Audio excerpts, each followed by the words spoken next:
Assalamualaikum warahmatullahi wabarakatuh. Perkenalkan, nama saya Lailatul Faiza, NIM 2020101103116065 yang saat ini sedang menempuh AIK 4. Di sini saya akan membahas sedikit tentang ilmu pengetahuan. Ilmu dan pengetahuan mempunyai perbedaan, yaitu ilmu adalah kumpulan pengetahuan yang teruji kebenarannya, sedangkan pengetahuan adalah informasi akan kejadian yang belum teruji kebenarannya.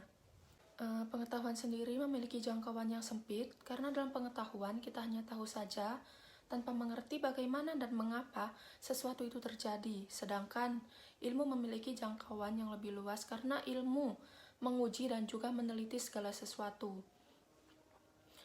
Bukan hanya itu, ilmu sendiri mempunyai arti kepandaian atau pengetahuan yang berkenaan dengan bidang yang tersusun secara sistematis menurut kaidah dan metode yang bisa digunakan untuk menjelaskan serta memahami hal yang terkait dengan ilmu tersebut. Nah, pengertian ilmu pengetahuan secara umum dapat diartikan sebagai cabang ilmu yang mempelajari tentang ilmu pengetahuan alam. Hakikat ilmu pengetahuan sendiri berasal dari beberapa sudut pandang yang ada diantaranya yaitu idealisme, empirisme, dan plagisme. Sedangkan macam-macam ilmu pengetahuan ada 6, yaitu ilmu pengetahuan alam, ilmu pengetahuan sosial, ilmu budaya, ilmu sosial, ilmu agama, dan ilmu sastra.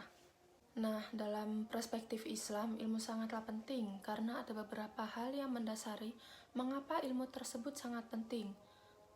Yang pertama, Allah memerintahkan untuk mencari pengetahuan.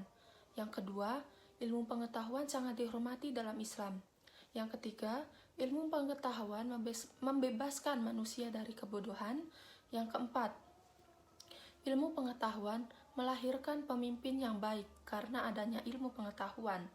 Dan yang kelima, yang terakhir yakni yang kelima, ilmu pengetahuan memperkuat penghormatan kepada ciptaan Allah Subhanahu wa Ta'ala.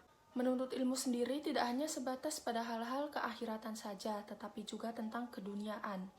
Nah, sumber ilmu pengetahuan sendiri itu ada 4, yakni Al-Quran, hadis, akal, serta indera. Dalam Islam, kedudukan ilmu sangat agung dan mulia.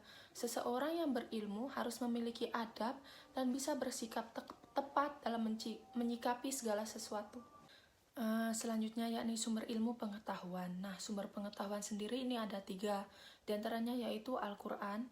Di dalam Al-Quran, sebagai sumber ilmu sudah dijelaskan melalui ayat-ayat yang menyatakan bahwa Al-Quran merupakan petunjuk bagi manusia dan alam semesta. Hal ini sudah tertuang dalam Al-Quran surat At-Takwir ayat 27, Al-Furqan ayat 1, dan Al-Baqarah ayat 185.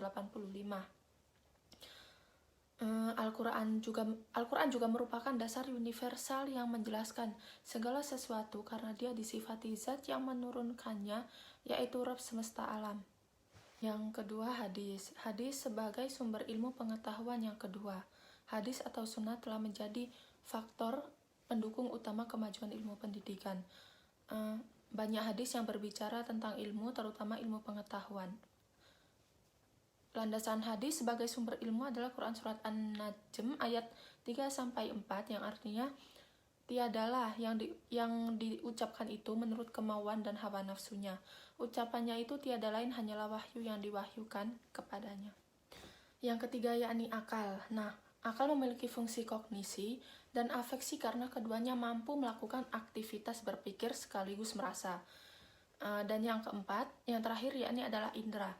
Panca indera merupakan sarana penangkap pertama yang muncul dari dalam diri manusia dengan daya hayal yang menyusun banyak aneka ragam susunan. Selanjutnya, kedudukan ilmu pengetahuan. Untuk kedudukan ilmu pengetahuan tadi sudah saya jelaskan secara singkat. Nah, di sini saya akan mencoba menjelaskan secara terperinci seperti dalam perspektif Islam. Kedudukan ilmu sangat agung dan mulia. Ayat Al-Quran dan hadis Rasulullah telah banyak menjelaskannya. Demikian pula para ulama yang telah banyak menegaskan urgensi ilmu dalam karya-karya mereka. Ilmu adalah komponen terpenting yang harus dimiliki setiap manusia. Tidak ada satupun peran dan fungsi yang dapat dilakukan oleh seseorang tanpa bekal ilmu. Seseorang yang berilmu harus memiliki adab yang dengannya ia akan dapat bersikap dengan tepat dalam menyikapi segala sesuatu. Betapapun tingginya kadar keilmuan yang dimiliki tidak menjadikannya takabur dengan menggantikan logika semata dalam memahami hakikat sesuatu. Dengan adab Islami pula, mereka mendapatkan kedudukan mulia di sisi Allah Subhanahu wa Ta'ala. Selanjutnya, hukum mencari ilmu itu wajib menjadi fardu ain untuk setiap manusia mempelajari ilmu, sama ada ilmu agama ataupun ilmu duniawi. Nah, luasnya ilmu membuat tidak satupun di muka bumi ini yang menguasai semua ilmu secara mendetail. Al-Quran mengisyaratkan bahwa andai seluruh lautan dijadikan tinta dan ranting dijadikan pena, niscaya tidak akan mampu menuliskan ilmu Allah. Di ayat yang lain disebutkan bahwa ilmu yang diberikan kepada seluruh manusia ini tidak banyak, tetapi sedikit. Namun siapa yang diberikan ilmu atau hikmah, maka ia diberikan kebaikan yang banyak. Dengan ilmu, seseorang bisa membedakan mana yang baik dan mana yang buruk, mana yang membawa mudarat dan mana yang membawa manfaat. Sesudah berilmu itu, barulah keadaan mereka berubah dari biadab menjadi sopan dan beradab. Kita membutuhkan ilmu yang membawa kepada kemaslahatan, ilmu yang bermanfaat, yakni hasil integrasi antara ilmu dan adab. Keduanya saling menguatkan, menyatu terpadu bagaikan sebuah koin mata uang yang mempunyai dua sisi dan tidak dapat dipisahkan. Dalam kebermaknaan yang satu tergantung pada yang lainnya. Ilmu tanpa adab bagaikan pohon tanpa buah, dan adab tanpa ilmu bagaikan orang berjalan tanpa arah. Jika seseorang itu tanpa ilmu tidak akan bisa membedakan mana yang baik dan mana yang buruk. Dalam beribadah pun ia tidak akan bisa menjalankan dengan benar apabila tidak berilmu. Selain itu, ia juga akan mudah terjerumus ke jalan yang salah. Hikmah menuntut ilmu itu dapat mengangkat derajat. Niscaya Allah akan mengangkat orang-orang yang beriman di antaramu dan orang-orang yang diberi ilmu beberapa derajat. Allah Maha teliti terhadap apa yang kamu kerjakan. Hal ini tertuang dalam surat Al-Mujadalah ayat 11. Mungkin itu saja sedikit penjelasan materi dari saya tentang ilmu pengetahuan.